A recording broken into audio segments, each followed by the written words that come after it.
지난 2주 동안 교회에서 예배를 드리지 못하다 오랜만에 이렇게 예배의 자리에 함께 있으니 참 감사합니다. 언제 어디서나 하나님의 자녀로서 믿음의 품위를 잃지 않고 깊어진 삶을 주님께 드릴 수 있는 그런 그린빌 가족들 다 되시기를 축원합니다. 우리 시대 최고의 인터뷰 전문가로 꼽히는 존 번이라고 하는 사람이 있습니다. 그는 스타벅스, 애플, 나이키, 아마존 같은 당대 최고의 CEO들과 함께 저녁 식탁을 함께 나누면서 그들과의 대화, 인터뷰를 묶은 거장들과의 저녁 만찬이라는 책을 썼습니다. 이 책에 등장하는 사람들이 워낙에 어마어마한 사람들이라 당시에 큰 화제가 되었던 책입니다. 인터뷰를 진행하는 이 존은 늘 빼먹지 않고 한 가지의 질문을 꼭 던졌습니다. 당신을 오늘의 당신으로 만든 결정적인 이유가 무엇입니까? 그들의 대답은 다양했습니다. 관심 있는 것에서부터 출발해라. 꿈을 포기하지 말아라. 상품이 아니라 라이프 스타일을 팔아야 한다 등등 고개가 저절로 끄덕여지는 그러한 말들입니다.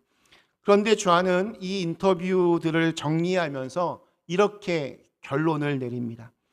이 사람들을 진짜 거장으로 만든 것은 어떤 화려한 전략이나 탁월한 감각이 아니라 그들이 통과해온 고난과 좌절의 시간이었다는 것입니다. 그러니까 고난이 그들을 무너뜨린 것이 아니라 고난이 오히려 그들을 단련했고 기회로 바꾸어 놓았다라고 그렇게 말을 합니다.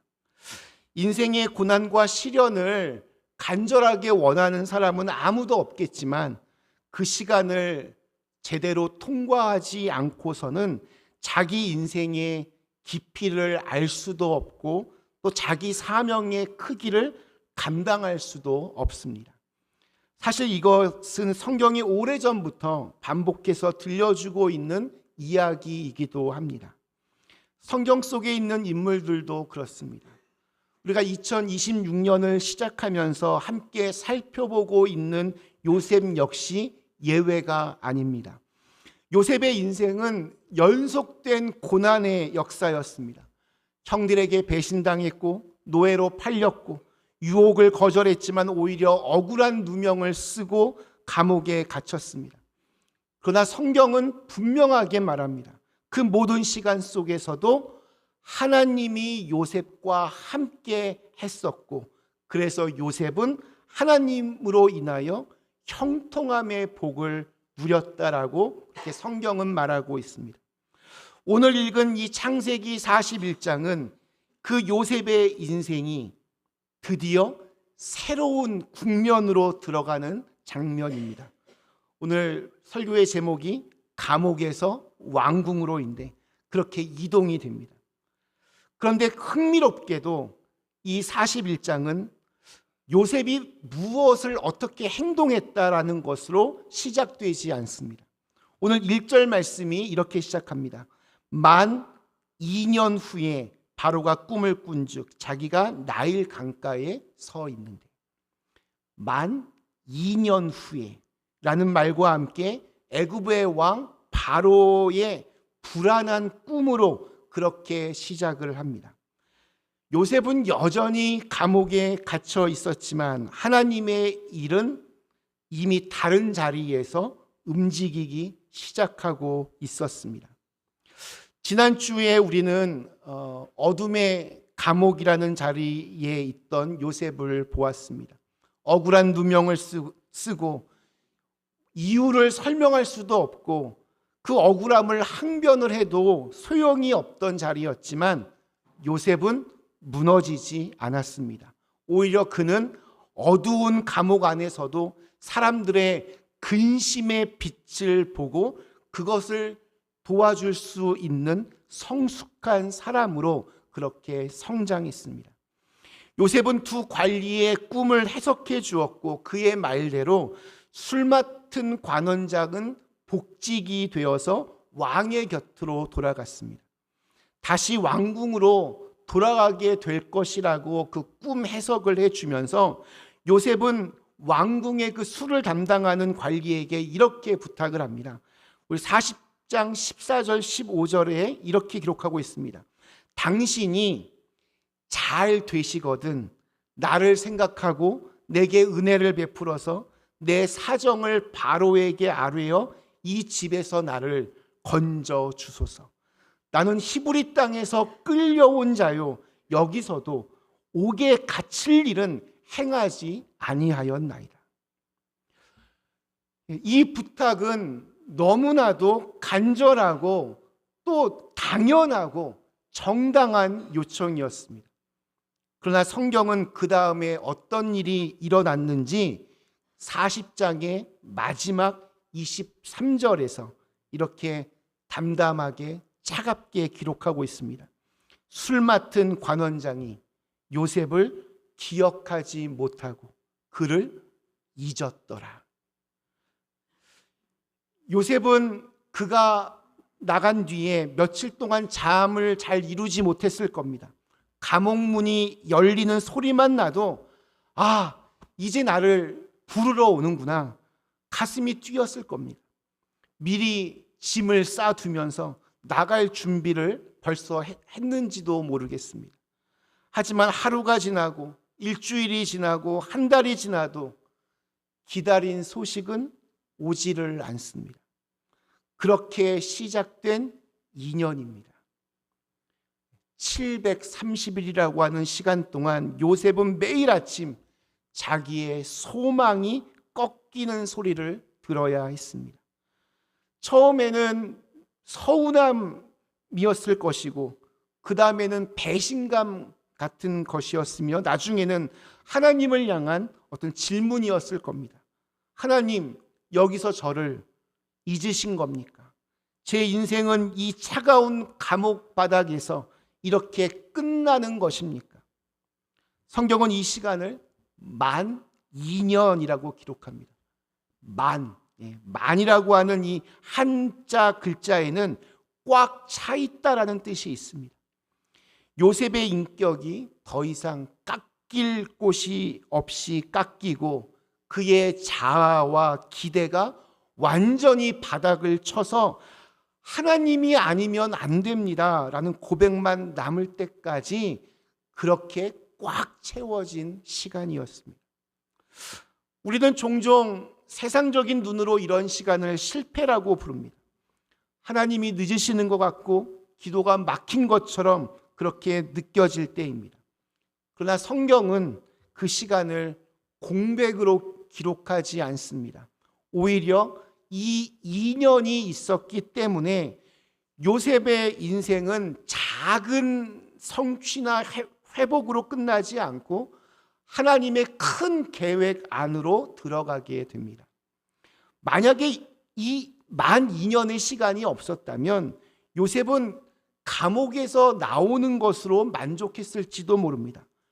감옥에서 나오면 그가 할 일이라곤 다시 노예로 돌아가는 것밖에 없습니다.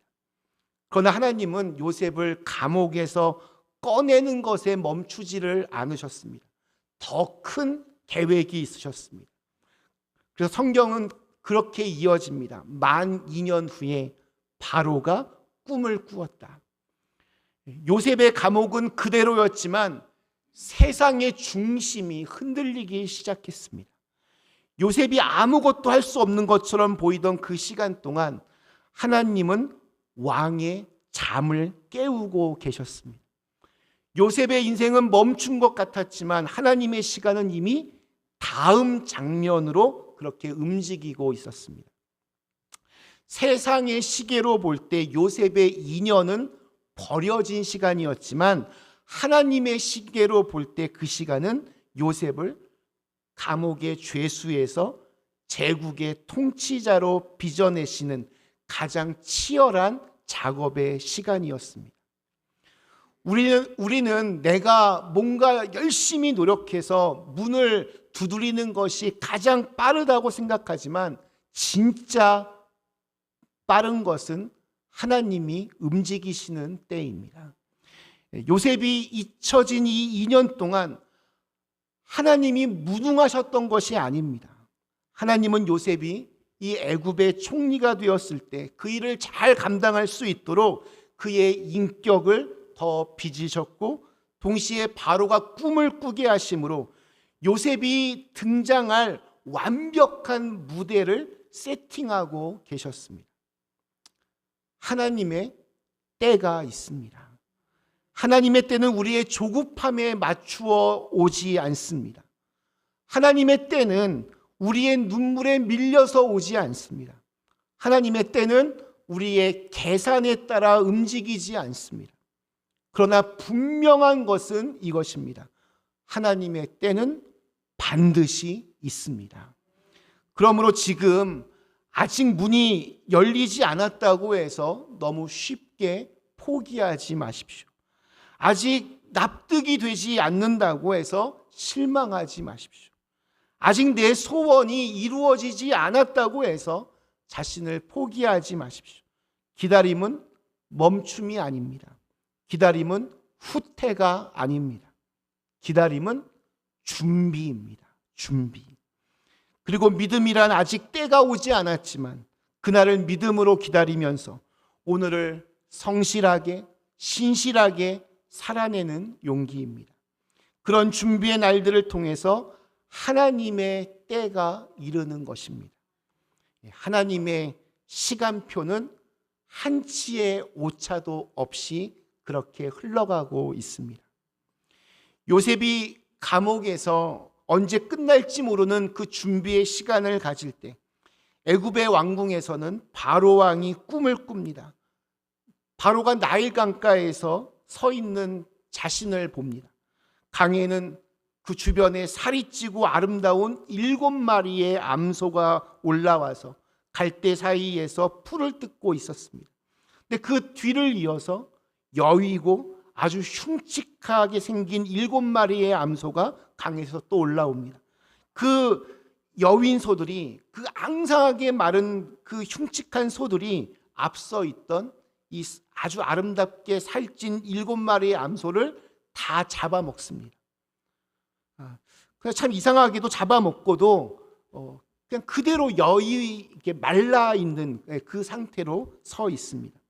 여기서 바로가 잠에서 깨어납니다. 뭔가 하다가 다시 잠이 듭니다. 또 다른 꿈을 꿉니다. 한 줄기에서 충실하고 아주 좋은 7 이삭이 자라납니다. 그런데 그 뒤에 메마르고 동풍에 말라 비틀어진 7 이삭이 돋아나더니 그 좋은 7 이삭을 다 삼켜버립니다. 이때 바로가 다시 잠에서 깨어나고 이건 단순히 개꿈이 아니라는 것을 직감합니다. 그리고 성경은 이 순간 바로의 심리 상태를 8절에서 이렇게 묘사합니다. 그의 마음이 번민하였다. 바로는 그래서 애굽의 모든 점술가들과 또 지혜자들을 다 불러 모아서 꿈 이야기를 들려주었지만 그 누구도 해석하지를 못했습니다. 하나님이 그들의 지혜를 가두셨기 때문입니다. 그제서야 2년 동안 요셉을 까맣게 잊고 있었던 술 맡은 관원장의 기억이 돌아옵니다. 그는 왕에게 고백합니다. 내가 오늘 내 죄를 기억하나이다. 우리 인간의 기억력은 믿을 것이 못됩니다. 2년 전 요셉이 그토록 아주 간곡히 부탁할 때는 까맣게 잊고 있었던 그가 왕이 번민하고 노하고 나라가 위태로운 하나님의 결정적인 때가 되자 비로소 요셉의 이름을 입에 올립니다. 이것은 우리가 사람을 의지하지 말아야 할 이유이자 동시에 사람에게 서운해야 할 필요가 없는 이유입니다. 사람의 기억을 깨우시는 분도 왕의 잠을 깨우시는 분도 하나님이시기 때문입니다. 술 맡은 관원장이 요셉을 2년 동안 잊고 있었던 것은 그가 특별히 더 악해서가 아니라 그저 그가 사람이었기 때문입니다. 사람은 누구나 그렇습니다. 아무리 착해 보여도 자기의 삶이 바빠지면 다른 사람에게 관심을 보이기가 힘듭니다. 내 코가 석잔데 다른 사람을 돌볼 여유는 없습니다. 화장실 들어갈 때의 마음 다르고 나올 때 마음 다르다. 비슷한 맥락입니다. 오늘 읽은 말씀을 통해서 우리가 기억해야 할 것은 사람이 옛날 은혜를 모르고 나를 잊는 것조차 다 이것이 하나님의 허락 안에 있다는 것입니다. 만약 요셉이 사람의 기억으로 2년 더 일찍 그렇게 풀려났다면 그는 한 민족을 살리는 사람이 아니라 그저 운 좋게 풀려난 히브리 노예로 그렇게 남았을 것입니다. 사람의 기억은 흐려져도 하나님의 기억은 흐려지지 않습니다. 그러므로 사람에게 서운해하지 말고 지금도 일하고 계신 하나님께 소망을 두어야 합니다. 우리가 신앙생활하면서 만나게 되는 가장 강력한 마귀, 바로 섭섭마귀입니다. 이 녀석이 우리 마음의 틈새를 비집고 들어올 때 하는 일은 딱 하나입니다. 우리 인생의 초점을 하나님의 주권에서 사람의 반응으로 그렇게 옮겨 놓는 것입니다. 우리가 사역을 하고 봉사를 하고 누군가에게 선을 베풀 때에는 처음에는 다 주님을 위해서 그렇게 시작을 합니다. 하지만 어느 순간 섭섭마귀가 속삭입니다. 너 이렇게까지 고생하는데 왜 아무도 몰라주냐? 저 사람은 어떻게 너한테 고맙다는 말 한마디가 없냐? 목사는 너의 수고를 알겠냐? 그러나 이러한 속삭임에 귀를 내어주고 마음까지 내어주는 순간 우리의 영적인 에너지는 아주 급격히 방전됩니다. 기쁨은 사라지고 원망이 그 자리를 대신 채웁니다. 그러니까 그럴 때 섭섭마귀가 속삭일 때마다 선포하십시오. 사람은 잊을 수 있지만 하나님은 나를 기억하신다. 나는 사람의 박수가 아니라 하나님의 때를 기다린다. 이러한 선포가 섭섭함의 감옥에서 해방시켜 줄 것입니다. 마지막으로 한 가지만 더 살펴보겠습니다. 마음의 중심을 지켜낸 요셉에게 마침내 하나님의 때가 찾아왔습니다. 바로 왕의 호출이 떨어졌습니다. 14절 말씀은 그 급박한 순간을 이렇게 기록하고 있습니다. 이에 바로가 사람을 보내어 요셉을 부르매 그들이 급히 그를 옥에서 내놓은지라. 요셉이 곧 수염을 깎고 그의 옷을 갈아입고 바로에게 들어가니. 우리는 여기서 요셉이 가졌던 기다림의 실력을 보게 됩니다. 왕의 명령이 떨어지자 사람들은 요셉을 급히 끌어냈습니다.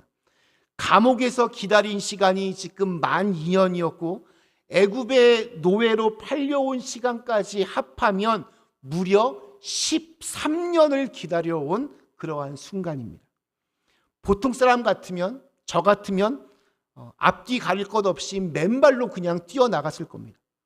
그런데 요셉은 그 찰나의 순간에 수염을 깎고 옷을 갈아입습니다.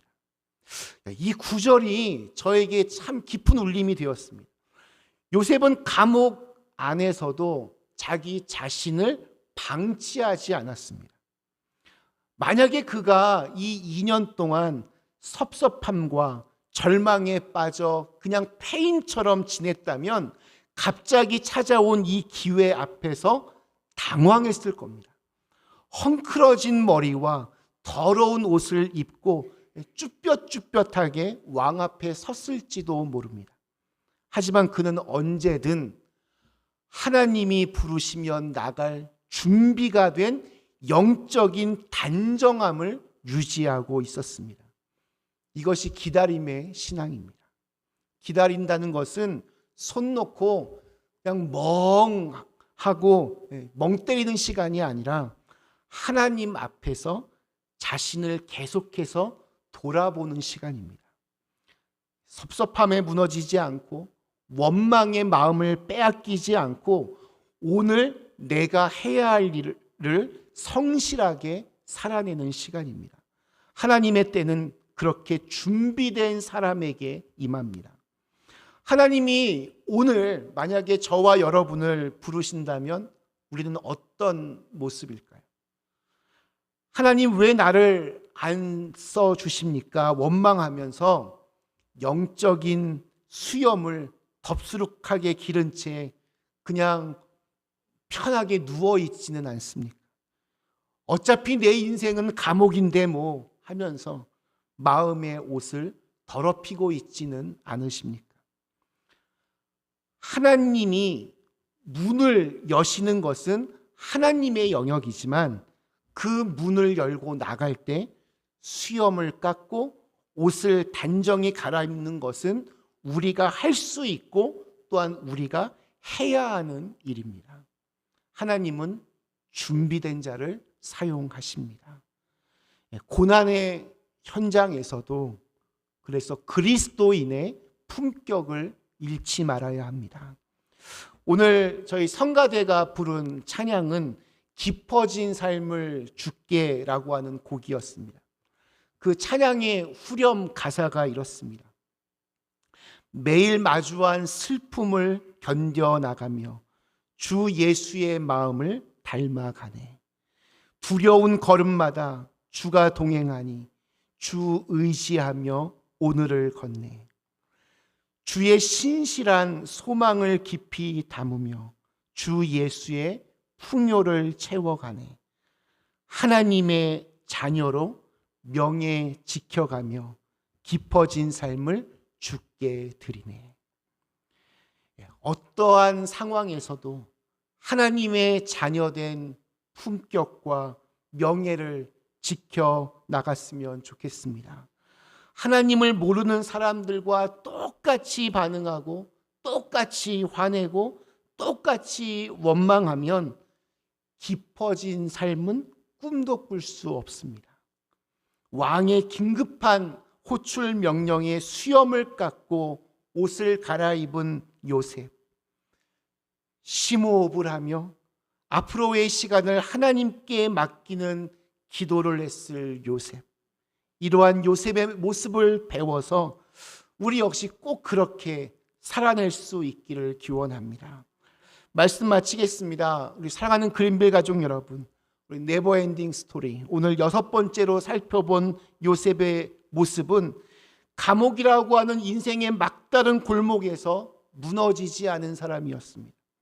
사람에게 잊히는 아픔을 견디면서도 섭섭함에 자기의 영혼을 내놓지 않고 하나님의 때를 붙들고 오늘을 살아낸 사람이었습니다. 문이 열리지 않는 시간 속에서도 그는 자신의 인생을 방치하지 않았고 언제든지 하나님이 부르시면 나갈 준비된 사람으로 자기 자신을 그렇게 지켜냈습니다. 만 2년 동안 감옥 안에서 요셉의 인생은 멈춘 것 같았지만 하나님의 네버엔딩 스토리는 한순간도 멈춘 적이 없었습니다. 지금 내 인생이 닫힌 문 앞에서 서 있는 것처럼 느껴진다 해도 아직 만 2년 후에 시간 한가운데 내가 서 있는 것 같은 느낌이 들더라도 절대로 낙심하지 말아야 할 이유는 하나님이 지금 우리를 부르실 무대를 준비하고 계시며 저와 여러분의 이름을 부르실 그 순간을 향해 이야기를 써 내려가고 계시기 때문입니다. 그날을 준비하면서 하나님의 자녀로서의 깊어진 삶을 주님께 드릴 수 있는 우리 그린벨 가족들 다 되시기를 주님의 이름으로 간절히 축원합니다. 우리 주신 말씀을 생각하며 잠시 함께 기도하겠습니다.